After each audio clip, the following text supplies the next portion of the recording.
오늘 주신 귀한 말씀 함께 보도록 하겠습니다. 오늘의 말씀은 요한복음 8장 31절과 32절 두 절의 말씀입니다. 우리 시간 다 같이 한 목소리로 함께 읽겠습니다. 그러므로 예수께서 자기를 믿는 유대인들에게 이르시되 너희가 내 말에 거하면 참으로 내 제자가 되고 진리를 알지니 진리가 너희를 자유롭게 하리라. 아멘. 이는 하나님의 말씀입니다. 사김의 기도 14번째 시간입니다. 오늘은 기도의 열매 중에서 기도를 통해서 진리로 자유한 존재가 되는 은혜에 대해서 한번 살펴보고자 합니다. 기도를 통해서 주시는 영적인 풍성함과 충만함, 나는 과연 누리고 있는가? 나는 기도를 통해서 하나님을 만나고 하나님을 알게 된 후에 내가 과연 그 기도의 열매 가운데 자유를 누리고 있는 사람인가? 그리고 그 자유는 정말 진리 안에 있는 자유인가에 대해서 알아보는 시간입니다. 제목은 나는 결코 호락호락하지 않다입니다. 기도를 통해서 하나님이 살아계심을 알게 되죠. 그래서 기도하지 않으면 하나님을 느끼기 쉽지 않습니다. 나는 믿음이 있어요 라고 말하고, 저는 교회 다니지 않아도 괜찮아요, 하나님 살아계신 걸 알고 있어요 라고 하면서도 기도하지 않고 교회에 나오지 않는 분들은 실질적으로 하나님과 교제하는 삶이 없을 가능성이 많습니다. 교회에 나오지만 기도하지 않는다면 하나님과 깊이 있는 사귐을 하고 있지 않을 가능성이 많습니다. 기도란 것이 그렇습니다. 지난 시간에 알아차렸듯 기도는 하나님이 살아계시고 그 하나님이 나와 동행하심을 아는 것이다 라고 그 목적에 있음을 알게 됐죠. 그리고 그렇게 기도하다 보면 결국 그로 인해 우리 안에 있는 속사람이 옛 자아를 이겨내고 결국 하나로 통일하여 하나님이 원하시는 새 사람으로 덧입게 된다라는 사실을 우리는 지난 시간에 찾아보았습니다. 자, 이처럼 기도하게 되면 하나님의 살아계심을 알게 되고 하나님과 마주치면 죽어있던 우리 영은 깨어나게 됩니다. 믿으십니까?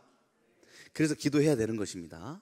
자, 어떠한 상황이든 괜찮은 것 같습니다.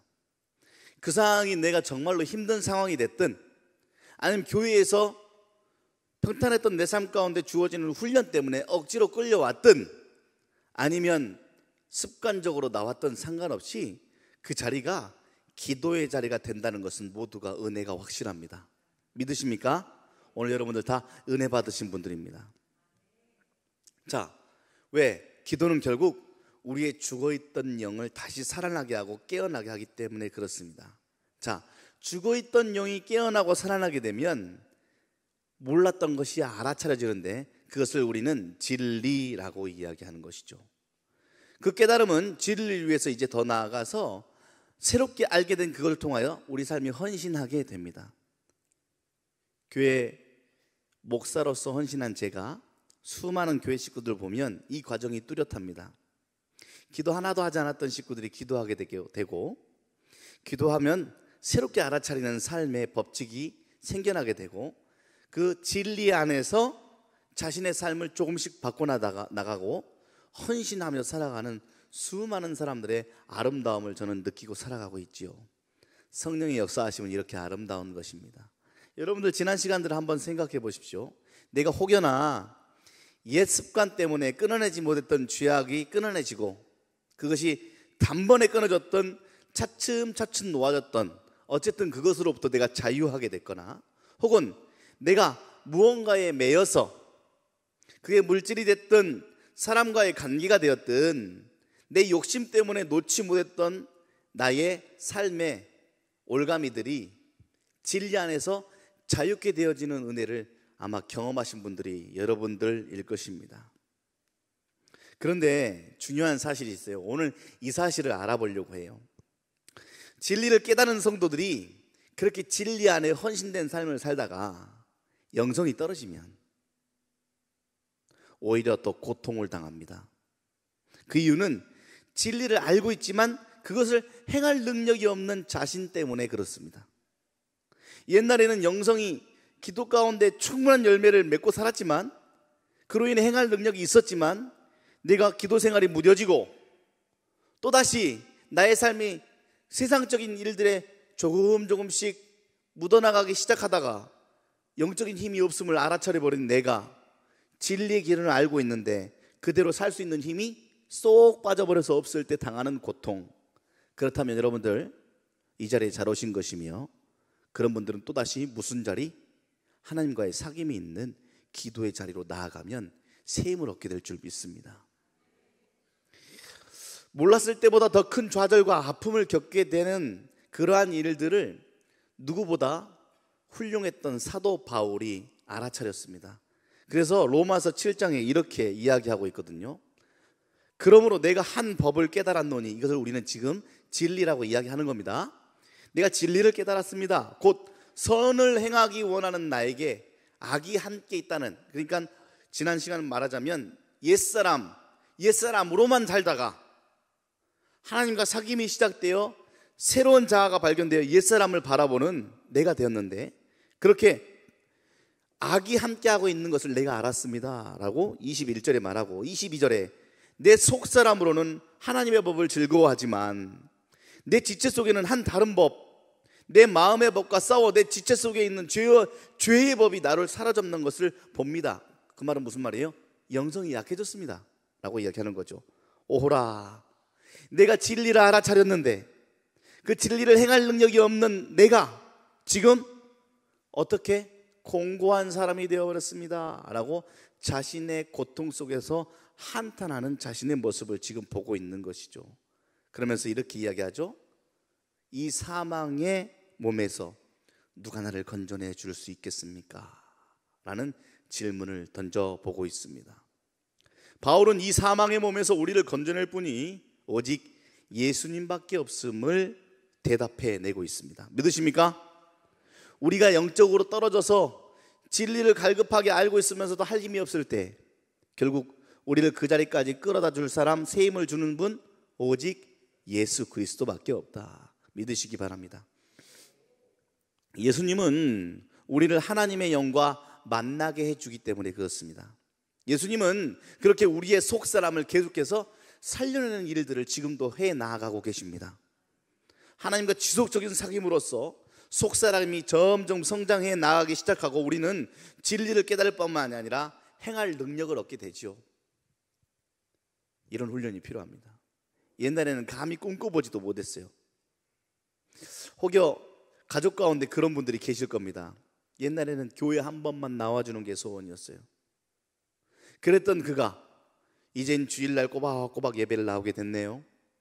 그랬던 그가 이젠 목장 모임까지 한답니다. 그랬던 그가 이젠 교회 안에서 사역의 자리에 조금씩 문을 열기 시작하고 더 나아가 훈련 과정 가운데 참석하고 있습니다. 그러면서 조금씩 변화되어 헌신되어진 그 사람의 모습을 우리가 바라보게 되는 것이죠. 행할 능력을 예수님이 주고 계시는 것입니다. 여러분들 모두에게도 오늘 이 기도 가운데 행할 능력을 다시 한번 부여받는 은혜의 시간이 되었으면 좋겠습니다. 이렇게 영성이 강화되면 우리의 몸이 이제 영의 인도에 따라 가기 시작하는 것이거든요.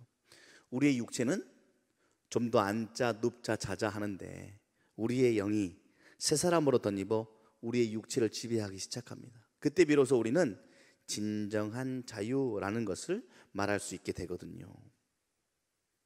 하나님 안에서 몸 따로 영 따로 진리 따로 그것을 행하지 못하는 곤고한 나의 모습 따로가 아니라 합쳐져서 진리대로 살아가는 나. 그래서 오늘 본문인 요한복음 8장 32절의 말씀은 이렇게 나와 있습니다. 다 같이 한 목소리 읽어보자. 시작. 진리를 알지니 진리가 너희를 자유롭게 하리라. 옛날에는 저거 못 가지면 고통스러웠어요. 딱 갖고 싶은 목표가 딱 생기면 그걸 못 가지면 고통스러웠어요. 그걸 갖기 전까지는 불행이라 생각하며 그걸 갖기 위하여 내 삶에 올인을 했어요. 착착착착. 그게 사람이 됐든 그게 돈이 됐든 그게 권위가 됐든 어찌 됐든 내가 갖기를 원하는 그걸 향해서 달려가기 시작했어요. 근데 그걸 얻기 전까지는 다 무슨 삶? 행복하지 않은 삶. 근데 막상 그걸 가져보니 또다시 다른 갖고 싶은 게 생겼어요. 우리의 삶은 이렇게 계속 반복되며 저걸 가지면 행복해질 것이라 속아가며 살지만 이제 내가 하나님의 영, 기도를 통해 열매 맺기 시작하면서 내 자아가, 나의 영이 내 몸을 다스리면서 내 영혼이 이제 진리에 딱 걸쳐지기 시작하니까 갖지 않아도 되는 삶, 가지면 선용할 수 있는 삶으로 변하기 시작하더라라는 것이죠. 근데 이 이야기를 영적으로 연약한 사람들이, 공고한 상태에 있는 사람들이 이 말씀을 읽으면 제대로 이해할 수 없어요. 그래서 이렇게 읽게 됩니다. 진리를 알지니 진리가 너희를 속박하리라.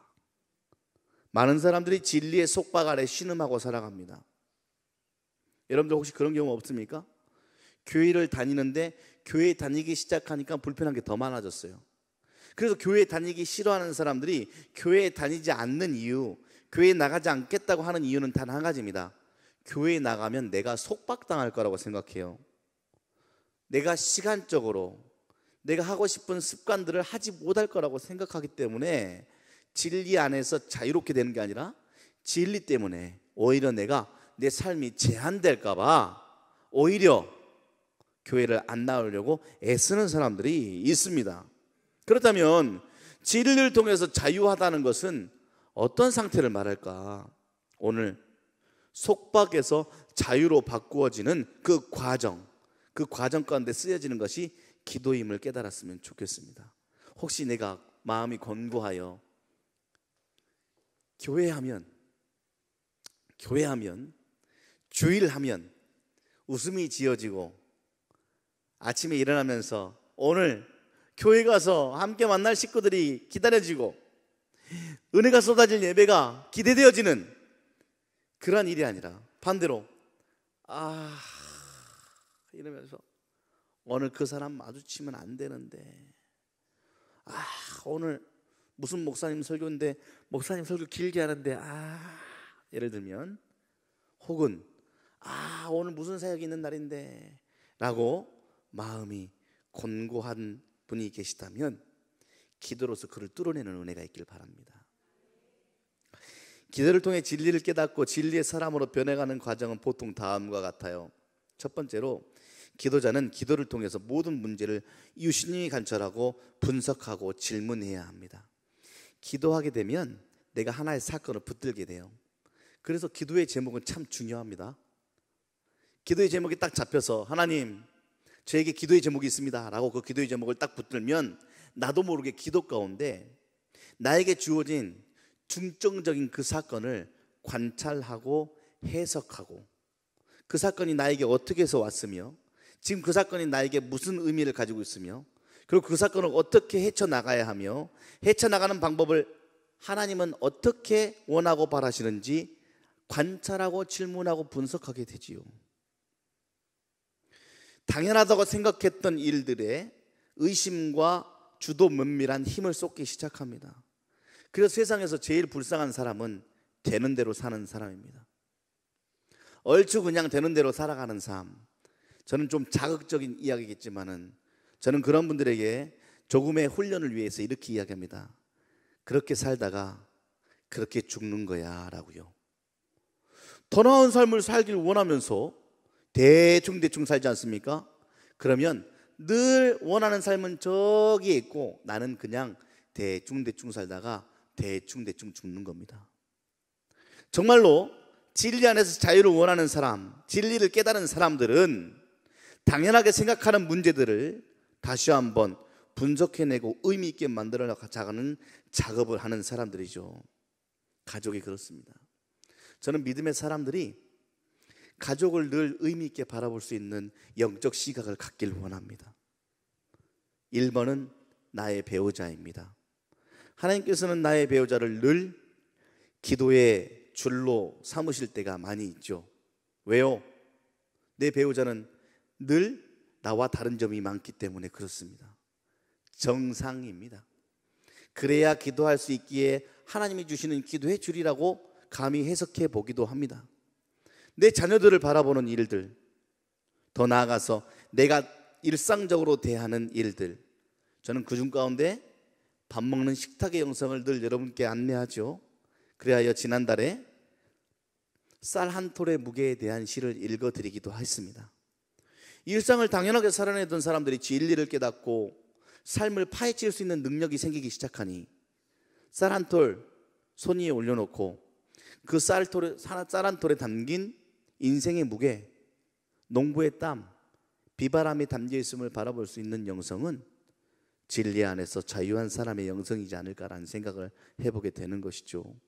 쌀 한 톨을 그렇게 바라보는 사람이 나에게 있어서 소중한 내 배우자를, 나의 자녀를, 나의 목장 가족들을, 나의 교회 가족들을 어떻게 바라보고 어떻게 대할 수 있을까요?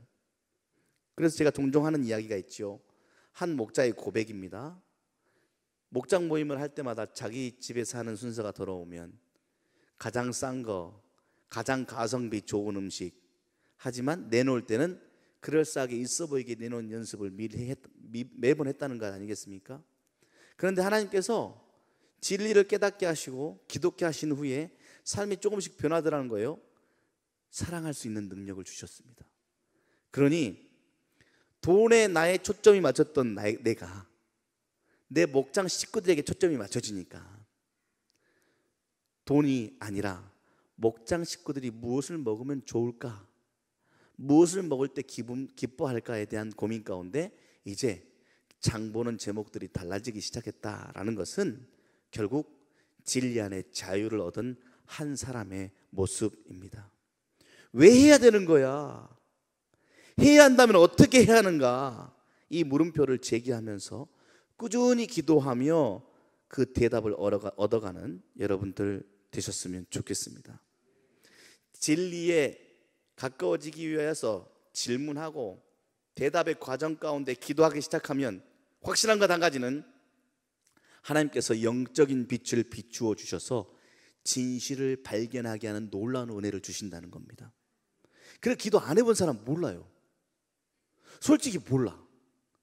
기도 안 해본 사람은 당연히 응답도 못 받는 것이죠.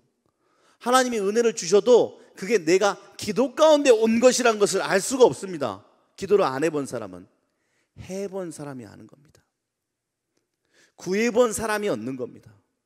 바라본 사람이 얻는 겁니다. 기도한 사람만이 응답이란 단어를 쓸 수 있는 것입니다. 그렇게 기도하는 자에게 하나님은 분명히 영적인 빛을 비추어 주시사 진실을 발견하게 하고, 진실을 발견한 사람은 진실된 삶 가운데 살아가는 멋진 사람으로 변하는 것입니다. 만약에 아무리 기도해도 해결되지 않는 점이 있다면 더 고민하고 질문하고 대답하는 과정을 세심하게 거치도록 하나님께서 주시는 시간입니다. 우리 기도의 제목이 단박에 기한이 정해져 있어서 이루어지는 일들을 바라볼 수 있는 기도의 제목들도 있지만 10년, 20년 기도하고 있는 제목도 있지 않겠습니까? 우리가 금요 어노인팅 기도회 때마다 늘 기도하는 식구들이 있잖아요. 그 기도의 식구들이 갑자기 누웠던 병상에서 벌떡 일어나 걷지도 못했던 사람이 백덤블링을 한다고 되겠습니까? 꾸준히 지금 우리가 1년 넘게 기도하고 있는 그 식구들의 세심하고 주도 면밀한 우리의 기도줄이 이어지면 하나님께서 우리에게 또 영혼의 빛을 비추다 알게 하시는 때를 분명히 허락해 주실 거라는 것이죠. 내 때에, 내가 원하는 때에 오지 않는다고 조급한 일은 또다시 진리 안에서 자유가 아니라 속박되어지는 일이라는 사실을 기억하고 확신에 이를 때까지 더욱더 힘있게 기도하십시오. 더 나아가 만약에 나에게 주신 확신에 이르게 된다면 그때서는 힘있게 행동에 나아가면 되는 것입니다. 영적 깨달음은 우리 내면의 본능적인 저항에 직면하기 쉽습니다. 대개 영적 깨달음은 그동안 편안하게 즐겼던 것들을 거부하도록 우리를 몰아세웁니다. 이 이야기를 한번 해보려고 해요. 우리의 본능은 교묘한 구실을 대면서 그 깨달음을 은근슬쩍 거부합니다. 기도 중에 그동안 받아왔던 부정한 이익이 있었다고 한번 생각해 보십시오. 부정해, 나도 그걸 알고 있어. 부정한 이익이에요. 그 부정한 이익이라고 하면 내가 일한 만큼 혹은 기준 안에서 벌지 않는 돈들일 수도 있겠죠. 그리고 남의 것을 빼앗는 이익일 수도 있겠지요. 내가 기도 중에 그동안 받았던 부정한 이익에 대한 부담감이 요만했다가 갑자기 확 커져서 내 마음 가운데 다가와 버렸어. 나는 당장 그 깨달음을 거부하죠. 그동안 즐겨왔기 때문에 그렇습니다. 그 이익을 통하여서 누려왔던 것들을 알고 있기 때문에 그렇습니다. 근데 내 그 부정한 이익을 거부하는 이유는 내가 그 부정한 이익을 끊어냈을 때에 누리지 못할 것들이 내 머릿속에 주마등처럼 지나가거든요. 이미 사회적인 관행으로 되어 있는 거야. 거부합니다. 그것을 비난할 사람 아무도 없어. 남들도 다 그렇게 하잖아 라고 정당화합니다. 영성이 약하면 이런 반대에 직면하면서 결국 타협하게 되겠지만은, 기도를 통해 강화되어진 새 사람은 깨달은 진리를 우직하게 실천해 나아갑니다. 바로 이런 까닭에 기도는 씨름이라고 말하는 겁니다. 아마 이러한 주제 가운데 하나가 헌금이지 않을까라는 생각을 한번 해봐요. 헌금이지 않을까. 헌금을 작정하는 일들은 쉬운 일이 아닙니다. 왜? 안 하던 헌금을 하기로 작정하면 사람은 자동적으로 내 봉헌을 기뻐 받으실 하나님을 먼저 생각하는 게 아니라 내가 드릴 헌금만큼 빵꾸난 재정을 생각하기 마련이거든요. 하지만 봉헌함을 통하여 주시는 하나님의 기쁨을 알고 있는 자들이 여러분들이 되었으면 좋겠습니다. 그래서 기도는 씨름이에요. 우리의 기도, 우리의 씨름은 하나님을 상대로 이기려는 것이 아님을 기억하십시오. 기도 씨름입니다. 결국 나의 안일함과 나의 나태함과 나의 물질적인 쾌락에 빠져서 진리를 외면하는 내가 나 자신과 싸워서 이기는 것이 바로 기도라는 것입니다. 재미난 이야기 한 개 해드릴까요? 그리스도 최후의 유혹이라는 책을 쓴 니코스 키잔차키스, 이걸 제가 쓰면서도 여러 번 틀렸거든요. 카잔차키스, 영적 순례로서 수도원을 찾아다니면서 영적인 사람들과 이렇게 삶을 나누면서 쓴 책이 있어요. 카잔차키스가 파리하여 여의어서 깡마른 한 노수도사에게 찾아갔습니다. 가서 물어봤어요. 너무 볼품은 없으니까, 살이 쪽 빠져 있으니까 무언가 고뇌하는 것 같아서 아직도 마귀와 씨름을 하시나 봅니다. 많이 힘들어 보여요. 그러자 그 노수도사가 대답합니다. 아니요, 마귀와 싸우는 씨름은 이미 끝났습니다. 끝난 지 오래입니다. 나는 지금 하나님과 씨름을 하고 있어. 키잔차키스가 놀라서 되물었습니다. 하나님과 씨름한다고요? 감히 하나님을 이기려 한단 말입니까? 라고 용기 있게 되물었네요. 그러자 그 수도사가 허공을 쳐다보며 뭐라고 대답했냐면, 아니요, 저의 목표는 하나님에게 지는 것이 목표입니다. 그런데 하나님께 지는 게 이렇게 어렵소? 라고 대답했습니다. 우리의 영적 씨름이라는 게 이런 것이에요. 예수님이 자기를 부인하라고 하신 것은 이 씨름에서 지라는 뜻입니다. 이기적인 욕심에 물든 나를 부정하고 하나님의 영과 사귀어갈 때 속사람이 무럭무럭 자라나게 된다는 것을 아는 그 진리를 바라보고 있거든요. 그러기 위해서 우리의 육신이 속사람의 이끌림에 밖에 내가 지기를 바라는 씨름, 그것이 기도의 중심이라는 사실입니다. 여러분들 기도는 어떻습니까? 오늘 여러분들의 기도를 이렇게 점검했으면 좋겠습니다. 나는 자꾸 나의 원하는 제목들만 하나님께 우겨대며 하나님을 이겨먹으려고 하는 건 아닐까? 아니면 하나님, 조금 전에 첫 번째 과정이라고 얘기했던 나의 기도 제목이 여기 있습니다. 내가 그 기도 제목을 유심히 분석하고 살피고 어제로부터 어디서 와서 왜 이것이 나에게 이런 감정을 주고 있는지, 그런 감정을 느끼는 이유는 무엇인지 계속 살피며 하나님, 이 사건을 주님 손에 올려드립니다. 하나님께서 원하시는 해결 방법은 무엇입니까? 라고 내가 하나님께 지기로 작정하고 그 사건을 딱 앞에 내놓으면 하나님께서 분명히 우리의 속사람을 이끌어 가셔서 진리 안에서 자유케 하는 은혜를 주실 줄 믿습니다. 이렇게 진리를 깨닫고 실천하는 것은 본인에게 여러 가지 불평과 손해를 겪게 만듭니다. 더 나아가서 다른 사람도 불편하게 만들어요. 그 그리스도인들을 세상은 눈의 가시처럼 여깁니다. 혹시 그거 경험해 보셨습니까? 어떤 공동체 안에서 내가 복음적인 이야기, 바른 이야기, 선한 이야기를 했더니 미움받았던 경험, 혹은 마땅치 않게 여기는 경험 혹시 해보셨습니까? 이게 바로 세상입니다. 그럼에도 불구하고 진리의 사람들은 세상의 선전에 잘 넘어가지 않을 것입니다. 믿으십니까? 그게 여러분들 되시기를 바랍니다. 세상의 선전에 권력자의 이익에 맞게 넘어가지 않는, 호락호락하지 않은 사람이 늘 눈의 가시처럼 여겨질 수는 있겠지요. 그러나 바른 기도를 통해 진리를 깨달은 사람들은 그러한 선전 앞에서도 당당히 설 수 있는 사람들입니다. 선지자들이 예외 없이 고난을 당했던 것도, 예수님이 죽음을 당하신 것도 다 그런 이유입니다. 종교 권력자에게, 정치 권력자에게 예수님은 눈의 가시 같은 존재였어요. 호락호락하지 않는 그분의 태도는 그들의 마음에 들지 않았습니다. 그래서 그분을 제거하기로 그들이 작정한 겁니다. 진리를 깨달은 우리는 예수님처럼 호락호락하지 않은 존재가 되어야 됩니다. 함께 오늘 제목을 다 같이 함께 외쳐봅시다. 시작. 나는 결코 호락호락하지 않다. 한 주간 이렇게 좀 외치며 사십시오.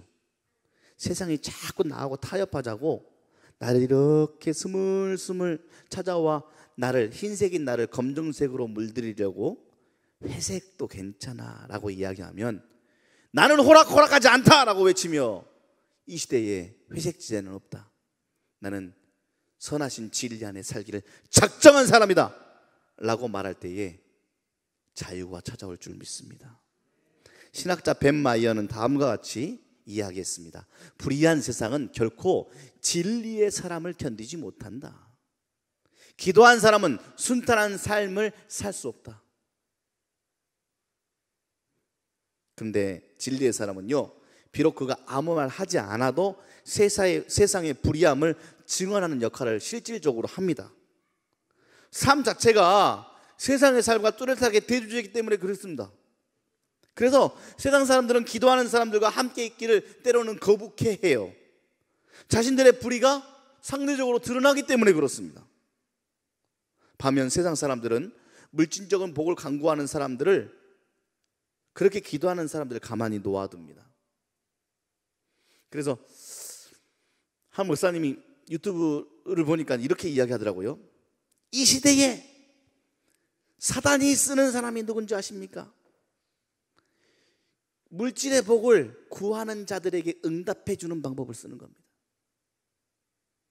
돈을 달라고 하는 사람에게 돈을 마음껏 주는 일들을 사단이 최고의 방법으로 이 시대에 쓰고 있습니다. 그 사람들, 그래서 가진 자들이 어떻게 무너지는지 하나님께서는 그러한 자들도 가만히 놓아두시지 않고 결국 속사람을 새롭게 하시는 은혜를 더하여 주실 줄 믿습니다. 우리에게는 세상에 대해 소금과 빛의 역할을 못하는 것이 가장 심각한 타락이라고 여기시길 바랍니다. 오늘날 많은 그리스도인들이 선하게 사는 것만으로도 만족하는 경우가 있어요. 의롭게 사는 것은 상대적으로 피하려고 합니다.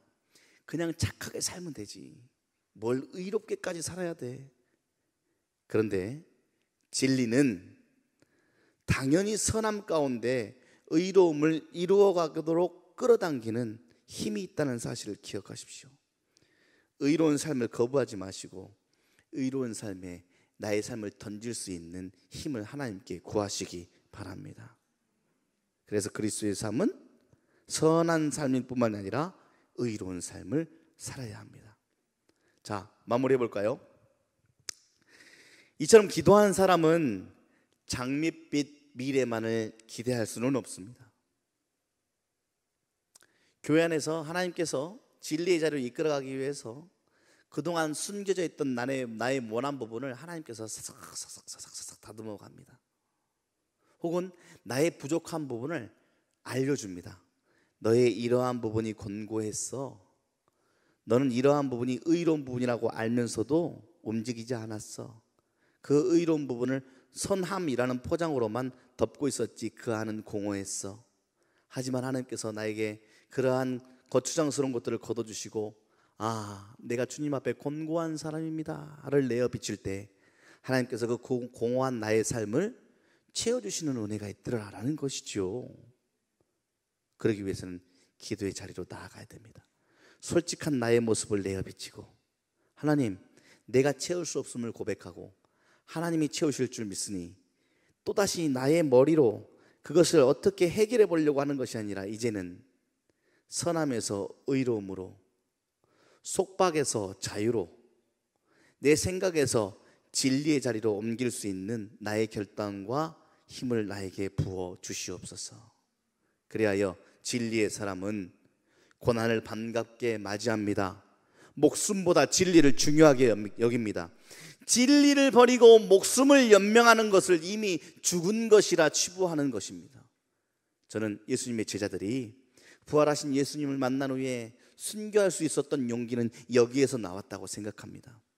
내가 예수님이 죽기까지, 죽음을 이기시기까지 보여주신 그 진리를 버리느니,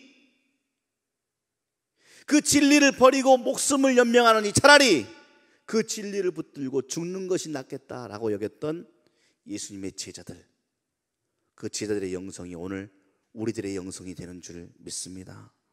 진리를 위해 목숨을 희생하는 것이 영원히 사는 길이라고 믿고 있었기 때문입니다. 이 믿음을 가지면 두려움이 사라질 줄 믿습니다. 스물스물 나에게 다가왔던 사단 마귀가 10걸음 내달아 달려나가 도망치는 은혜가 있을 줄 믿습니다. 그래서 진리의 사람은 죽는 것이 두려운 것이 아니라 진리를 온전히 알지 못하고 따르지 못하는 것을 더욱 두려워하는 사람들입니다. 그래서 우리가 매주마다 또 금요일마다 매일 말씀을 씹어 삼키며 그 진리를 알려고 발버둥 치는 것 아니겠습니까? 하나님은 부족함 없이 그 진리를 우리에게 부어주실 줄 믿습니다. 오늘도 그 진리를 부여잡고 하나님 앞에 기도하는 이 시간이 되시기를 바랍니다. 기도할까요? 하나님, 우리는 진리 안에서 자유합니까? 하나님, 저는 진리를 버리고 목숨을 연명하는 것을 혹여나 더 중요하게 여기지는 않았습니까? 하나님, 저는